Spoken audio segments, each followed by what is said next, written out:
मलाई थाहा छैन मेरो जिन्दगीको कहानी कस्तो बन्ला, मेरो लाइफ स्टोरीमा के लेखिएला, तर त्यसमा यो कहिले लेखिएको हुने छैन कि मैले हार मानिसकेँ। जस्तो सुकै बाध्यता आउला, जस्तो सुकै परिस्थितिमा पनि भोग्नु पर्ला, जस्तो सुकै समयको पनि सामना गर्नु पर्ला, तर मबाट हार स्वीकार कहिले पनि हुने छैन।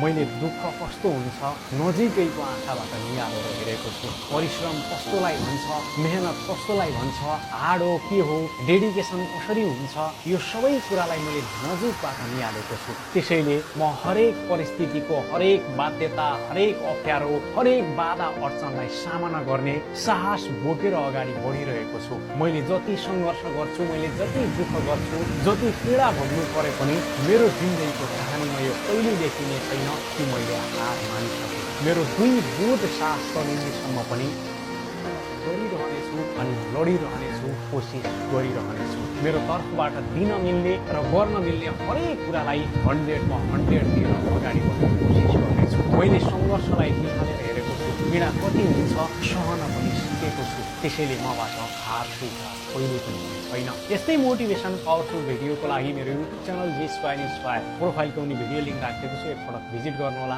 अनि मलाई थाहा छैन मेरो जिन्दगीको कहानी कस्तो बन्ला, मेरो लाइफ स्टोरीमा के लेखिएला, तर त्यसमा यो कहिले लेखिएको हुने छैन कि मैले हार मानिसकेँ। जस्तो सुकै बाध्यता आउला, जस्तो सुकै परिस्थितिमा पनि भोग्नु पर्ला, जस्तो सुकै समयको पनि सामना गर्नु पर्ला, तर मबाट हार स्वीकार कहिले पनि हुने छैन।